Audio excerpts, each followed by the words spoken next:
So it's going to be a pretty warm day today. It's 92 now. It's supposed to get up into the hundreds this week, all week. So we're keeping an extra close eye on the chickens. Once it gets into the 90s, we want to make sure that we give them cold water. Now, our IBC tank is about maybe a few degrees cooler than outside temperature, because it takes so long for the tank to adjust temperature because it's 275 gallons. But it's still much warmer than the well is. I would say the tank is probably 75 degrees, whereas the water coming out of the well is probably 59, 60 degrees, something like that. So I'll fill up a couple buckets from the well. That way I can take cold water down to them a little bit more regularly. And the bigger chickens don't seem to care too much. They'll drink a little bit of it, but not much. Whereas the little chickens, the babies, they'll drink the whole gallon in a day. Carolyn thinks it's because it's not so much that they're hot, but it's something new. So let's go check it out. So I'm sure people are going to complain about the laundry hanging on the clothesline because, you know, I guess no one's ever seen underwear. So if you're triggered by clothes hanging on the line, leave now, because somebody will complain about, you should put the clothes away before you do a video. Well, as you know, when it's really hot like this, my camera overheats when I go out in the sun, so I just hang out in the shade and discuss whatever it is I'm going to discuss.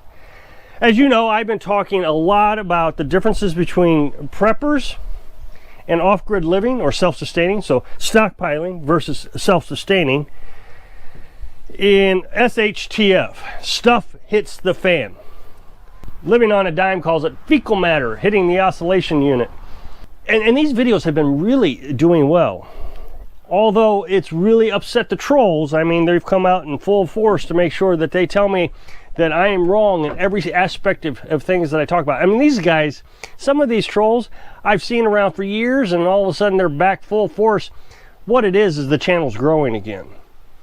And it's disturbing them. They really can't stand it. So I appreciate those who are new to the channel and watching these videos, and those that have watched it for a long time. I appreciate that you've adjusted to the new format or the new topics. I've been really giving this a lot of thought, and I believe self-sustaining, and I think a lot of people believe, is just a better idea than stockpiling. So we see these prepper YouTube channels, and that's what they talk about, is stockpiling. They don't really talk about how to self-sustain once SHTF happens. I tell you that what's going to happen is the stockpilers are going to watch millions of people die and suffer in agony and pain as they're eating their stockpile. And so what they have to look forward to is that eventually their stockpile is going to run out, and they'll get to do the same thing that the millions of people who died before them did. Whereas self-sustaining, we're getting eggs from the chicken. We're noticing that during these hot temperatures, the chickens have slowed down on production of eggs. Decided that a lot of the chickens that we incubated a couple months ago, we're going to keep a few more. So we're going to get rid of the buff Orpingtons, because the buff Orpingtons, they keep going broody. And while they're broody, they don't produce for 3 weeks during their brooding time. And of course, 3 weeks, that's how long they sit on eggs. And then 3 weeks after. So it's a long time before they start laying eggs again. The chickens that we incubated are a variety of different breeds. They're Americanas and Buff Orpingtons and Rhode Island Reds. Well, the Americanas are doing really well. So all the incubated chickens that we have are at least half Americana, because the two males are Americanas. And then we had the variety of females, Americanas, Rhode Island Reds, New Hampshires, and then the Buff Orpingtons. So that should give us plenty of eggs throughout the summer, because the Americanas are still producing quite well. And then during the winter, we got Brahmas. Now they make really good meat birds, because they grow up to 8 to 10 pounds, depending on male or female, which is much bigger than the other chickens. The Buff Orpingtons are probably 6 pounds, so a huge difference, 4 pounds more meat. And they produce eggs during the winter. Not so much during the summer, but during the winter, they'll produce the eggs, whereas the Americanas will slow down. So we got a good self-sustaining stockpile of food.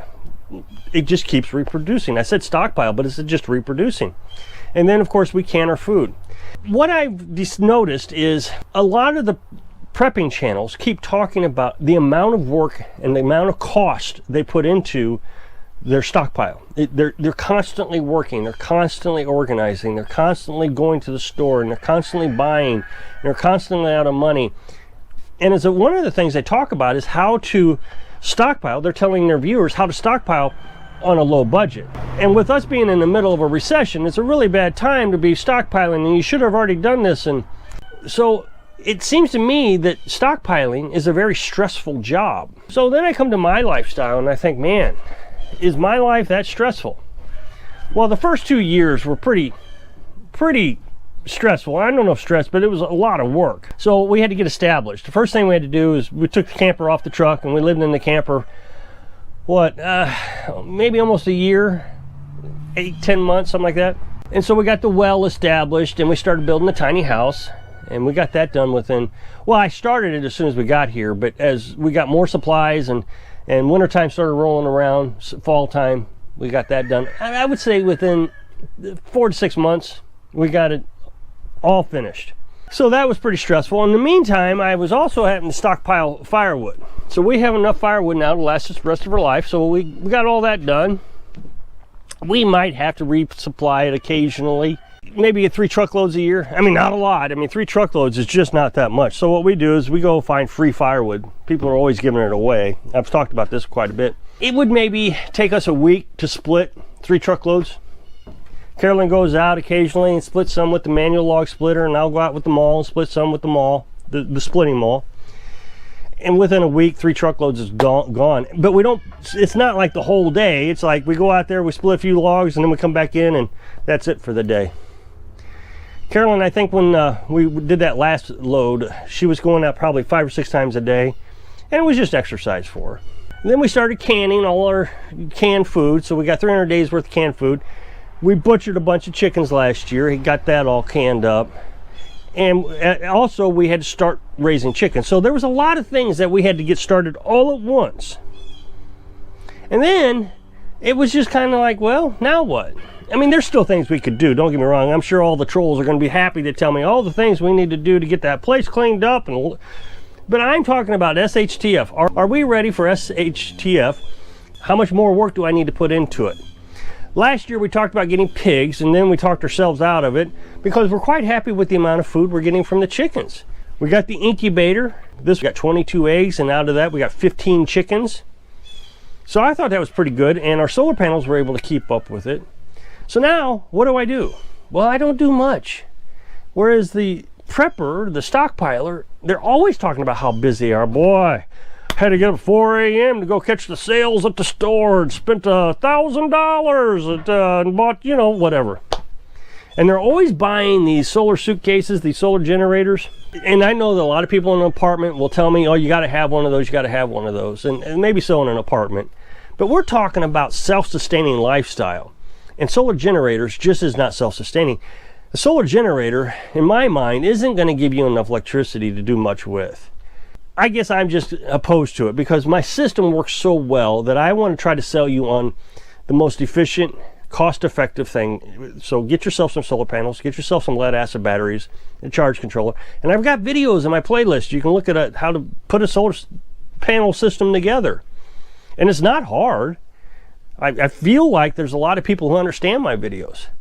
Or you can go out and spend $500 on a solar generator and you still got to get the solar panels, and then you're going to have to upgrade it, so there's another $500.